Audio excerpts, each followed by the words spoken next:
This one's called Melt in Your Mouth.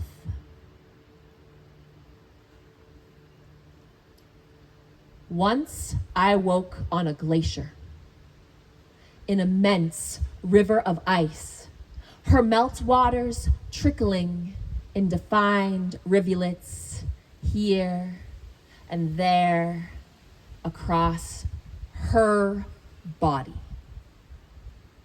Surrounded by enormous mountain ridges, fed by a massive ice field far on the peaks above, circled by elders, tall sandstone spires, ancient guardians of this dying goddess. It was June. I remember hurtling through the air, weeping as we climbed. I remember hurtling across the landscape in a luxury Dodge land barge, consuming the stunning landscape all around us.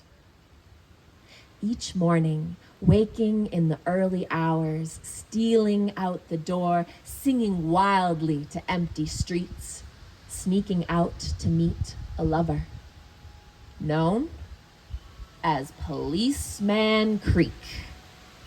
To a particular place on the boardwalk, a bench among 5 conifers, a portal, where Sora sang their acknowledgement, where I watched the sunrise on the Canadian Rockies, praying to water, mountain, sun, to the ancestors of the peoples of this land, to anyone who might be listening, praying for forgiveness, for welcome, for any way to offer some kind of beauty to this place I was devouring.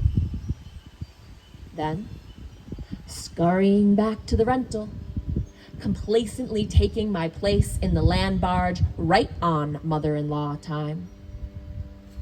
Until one day, I awoke on top of a goddess. The Athabasca Glacier, a water deity 600 feet thick of snowflakes that fell 400 years ago. The icy source of her waters become 3 different oceans, flow through thousands of watersheds, and quench the thirsts of millions of peoples. I was standing on her body in her own temple, and I had come to be there at her extreme expense. My fingerprints on the engines of her destruction. I tread upon her dying body with 100 other people, all of us getting the most out of our 30 minutes before it was the next 100 people's turn.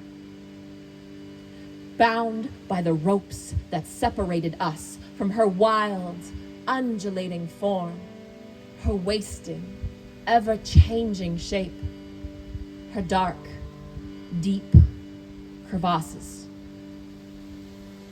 We jostled for our places, a complex game of selfie stick limbo, getting in line to fill our bottles from the meltwaters, streaming down her surface, encouraged to suck her dry. The taste? Intoxicating and exquisite. I stumbled about, I smiled on cue, I laid down and lapped from her opening, her wounds, like everyone else, insatiable, numb. And I could see our consequence everywhere around us. You can hear it in the way the tour guides deliver the script, the names of the peoples who know how to care for her. Shwepmuk, Ketunaha, Cree, Blackfoot, Stony Nakota, Métis. Less than half the size she once was, the speed of her melting creating a lake so new they have no human name. They say these things like it's all old news in a tired story that just hasn't found its happy ending yet. Everyone smiles politely, nods somberly, drinks the sacred water, and still we find our thirst unabated. Pictures taken, water drunk. I stumbled to the upper edge of those ropes, turned to face her headwaters, sank to my knees and prayed. Goddess, Glacier, we are sorry, so sorry for how lost we have become. We light this flame in our hearts to invite you to enter into us, take us, use us. We are willing and eager to be in your service. We pray you might enter the humble altar of our hearts and find comfort and beauty here. That you might be nourished by the offerings you find here within us, that your spirit might rest and be renewed in the softness of our bellies, our bodies, and our hearts. And we pray you might bless our lives, that they could be of greatest possible service to all life's thriving, to love, to you. And with that, I blew out the flame, breathed in the wildfire, smoke-filled air, and I sang.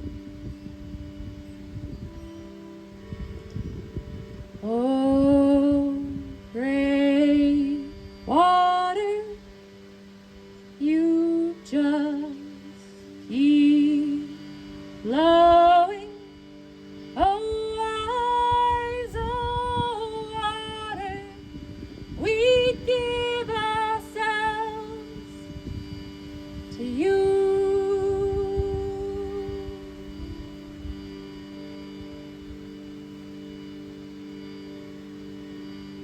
Thank you.